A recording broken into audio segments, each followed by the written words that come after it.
The snow fell like tiny frozen teeth. Adrian pressed his back against the cold brick wall and wrapped his arms around himself. His designer coat, the one that cost more than most people made in a month, felt like paper against the wind. His stomach twisted with hunger. He couldn't remember the last time he'd felt this way. How did everything go so wrong? That morning, Adrian had been angry at his father. So angry, his dad had missed his birthday party again. The third year in a row. Always busy. Always on the phone. Always counting money instead of memories. "I hate you," Adrian had screamed. "I wish I wasn't your son." He'd run out of the mansion, jumped into a taxi with money from his pocket, told the driver to take him anywhere far away, and the driver did. But when Adrian stepped out in the old part of the city, everything changed. Someone bumped into him hard. When he reached for his phone, gone. His wallet, gone. Even his watch had vanished from his wrist. He'd been robbed. Adrian had walked for hours trying to find his way home. But every street looked the same. Every face ignored him. The sky grew dark. The temperature dropped, and the snow began to fall. Now it was night. Deep, freezing, terrible night. Adrian's fingers had stopped hurting. That scared him. He remembered his science teacher saying that when you stop feeling the cold, something bad is happening to your body. His lips felt numb. His thoughts moved slowly, like honey in winter. Around him, the city buzzed with life. People rushed past in thick coats and warm scarves. Cars honked. Restaurant windows glowed with golden light and the smell of hot food. But no one looked at the boy shivering in the doorway. No one stopped. He was invisible. "This is how they feel," Adrian whispered to himself. His voice cracked. "The people Dad never sees." His father owned hotels and businesses across the country, but Adrian had never thought about the people sleeping on the streets. They were just there, part of the background, like trees or benches. Now Adrian was one of them. His eyes grew heavy. Maybe if he just closed them for a moment, just rested. "Hey!" The voice was soft, young. Adrian's eyes fluttered open. A girl stood in front of him. She looked about his age, maybe 12, maybe 13. Her coat was too big and patched with different colored fabric. Her boots had holes, but her eyes were bright and alert. "You're freezing," she said. It wasn't a question. Adrian tried to speak, but his jaw felt locked. The girl knelt down. She studied his face carefully. Then she did something strange. She took off her coat. "No," Adrian managed to whisper. You'll freeze." "I know this cold," the girl said. "You don't. I can last longer than you." She wrapped her coat around Adrian's shoulders. It smelled like rain and old bread and something sweet he couldn't name, but it was warm. So warm. "What's your name?" she asked. "Adrian." "I'm Leah." She smiled. It was the first smile he'd seen all day. "Can you stand?" Adrian wasn't sure, but with Leah's help, he managed to get to his feet. His legs shook like baby deer. "Come on," Leah said. "I know a place." She led him through narrow alleys and under bridges. Adrian's mind felt fuzzy, but he noticed things. A man sleeping under newspapers. A woman singing quietly to herself. 3 kids huddled around a small fire in a metal drum. This world had always been here. He'd just never seen it. Leah brought him to an old parking garage. In the corner, she made a small shelter from cardboard boxes and plastic sheets. Inside was a thin blanket, a backpack, and a stuffed bear with one eye missing. "This is home," Leah said quietly. She pulled out the blanket and wrapped it around both of them. Then she opened her backpack and took out half a sandwich wrapped in a napkin. "It's from this morning," she said. "The bakery was throwing it away. Still good, though." She broke the sandwich in half and offered Adrian a piece. Adrian stared at it. This girl had almost nothing. She'd given him her coat. Now she was sharing her only food. "Why?" he whispered. Leah looked confused. "Why what? Why are you helping me?" "You don't know me." Leah shrugged. "I was cold once, and someone helped me. Now I help others. That's how it works, right?" Adrian took the sandwich. Tears rolled down his cheeks. Not from the cold this time. They sat together in the shelter, sharing warmth and silence. Leia didn't ask Adrian where he came from or why he was alone. She didn't ask for anything. She just sat with him, keeping watch while he slowly stopped shivering. "Leia," Adrian said after a long time. "Yeah, thank you. I won't forget this. I promise." Leia smiled again. "Get some sleep? Morning always comes. Things look better in the light." Adrian closed his eyes. For the first time in hours, he felt safe, not because of money or power or fancy things, because of a homeless girl named Leia who proved that the richest thing in the world is a kind heart. Outside, the snow kept falling, but inside the cardboard shelter, two kids from different worlds huddled together, and everything changed. Morning came slowly, painting the sky pink and orange. Adrian woke up to the sound of pigeons cooing. For a moment, he forgot where he was. Then he felt the cardboard beneath him and remembered everything. Leia was already awake, sitting at the edge of the shelter. She was breaking a granola bar into tiny pieces, making it last.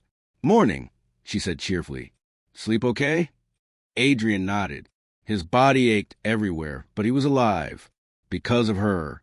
"Leia, I need to tell you something," Adrian began. "I'm not." "Adrian."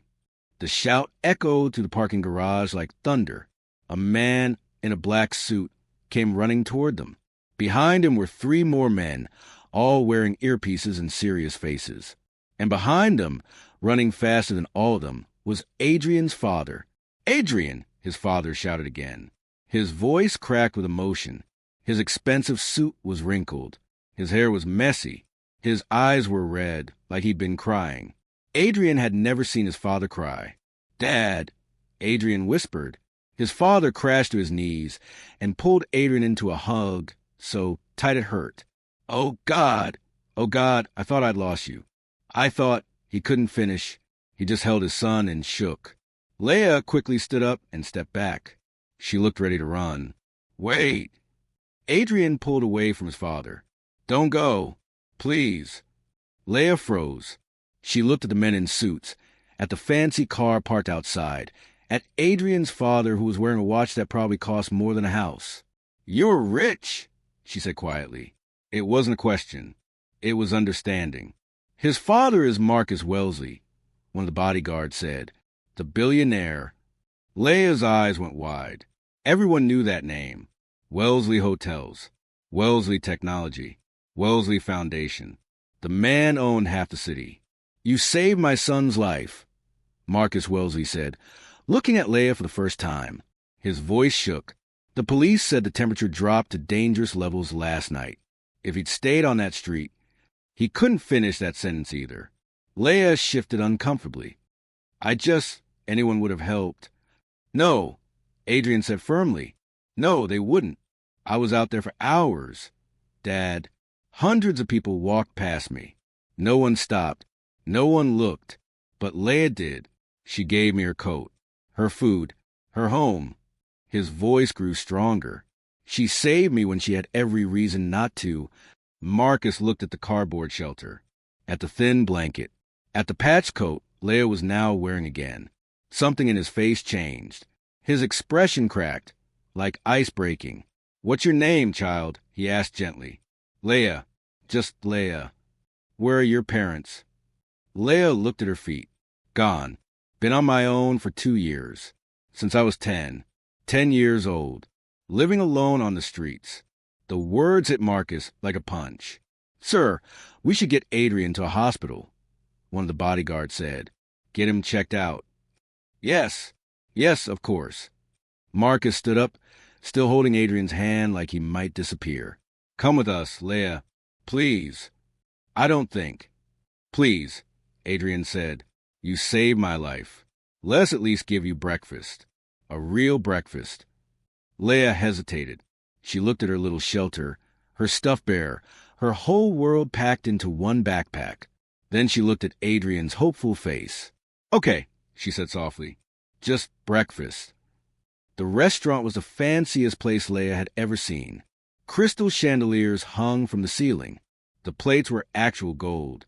A man played piano in the corner. Leia felt like she didn't belong. Her patch coat and hole-filled boots looked wrong here. People stared as they walked to a private table, but Adrian sat right next to her. "Order anything you want," he said. "Everything." Leia ordered pancakes, and eggs, and bacon, and orange juice. When the food came, she ate slowly, trying to remember her manners, but her stomach was so empty it hurt. Marcus watched her eat with an expression that kept changing. Sadness, guilt, shame, wonder. "Adrian told me what you did," he said quietly. "You gave him your coat. In that cold, you could have died." Leia shrugged. He was dying faster. "But why? You didn't know him. You had no reason to care." Leia put down her fork. She thought carefully about her answer. "Once, when I first ended up on the streets, I was really sick," she said. "Fever and everything. I thought I was going to die. But this old man, he shared his medicine with me. Gave me a spot under the bridge where it was warm. He didn't have much, but he shared it anyway." She smiled sadly. "He died that winter. But before he did, he told me something. He said, 'Leia, being poor don't mean being cruel. Sometimes kindness is all we got, so we better share it.'" The table went quiet. Even the piano music seemed softer. "I learned that night," Adrian said, looking at his father, "what it feels like to be invisible, to be cold and scared and alone. And I learned that money doesn't make you rich. Not really." He squeezed Leia's hand. "She's richer than we'll ever be, Dad." Marcus Wellesley closed his eyes. A single tear rolled down his cheek. "You're right," he whispered. "God help me, you're absolutely right." He opened his eyes and looked at Leia with a new expression. Respect. Real, genuine respect. "Leia, I want to help you. Not to pay you back. I could never pay you back for saving my son. But because it's right. Will you let me help you?" Leia looked suspicious. "Help how?" "A home. A safe place to live. School if you want it. A chance." "I don't want charity," Leia said firmly. "I don't want to be your project." "Not charity," Marcus said. "A thank you. And maybe—" He paused. "Maybe a teacher." "Teacher?" Marcus nodded slowly. "You taught my son something in one night that I failed to teach him in 12 years. You showed him what compassion looks like, what bravery looks like, what humanity looks like." He leaned forward. "I've spent my whole life building businesses and making money, but I've been blind to people like you, people suffering right outside my hotels. So, you want to help me so you feel better?" Leia asked. She wasn't being mean. She was being honest. "No," Marcus said. "I want to help you because you deserve it." And then he took a deep breath. "I want to help others. All the others. The people I've walked past for years." Adrian grinned. "Dad, are you saying—" "I'm saying everything changes. Starting now." Leia looked at them both. At the father who was finally seeing. At the son who had learned. At the chance for something bigger than one night in the cold. "Okay," she said. "But I have conditions." "Name them." "I want to help other kids like me. And I don't want any special treatment. And—" She touched her patched coat. "I keep this. To remember." Marcus smiled. A real smile. "Deal." Outside the restaurant, the sun climbed higher. A new day had truly begun. And with it, a promise that would change everything. 6 months passed like a beautiful dream. But it wasn't a dream. It was real. And it was hard work. Marcus Wellesley kept his promise. But Leia made sure he kept it the right way. The first shelter opened on a cold Tuesday morning. It wasn't fancy. No gold plates or crystal chandeliers.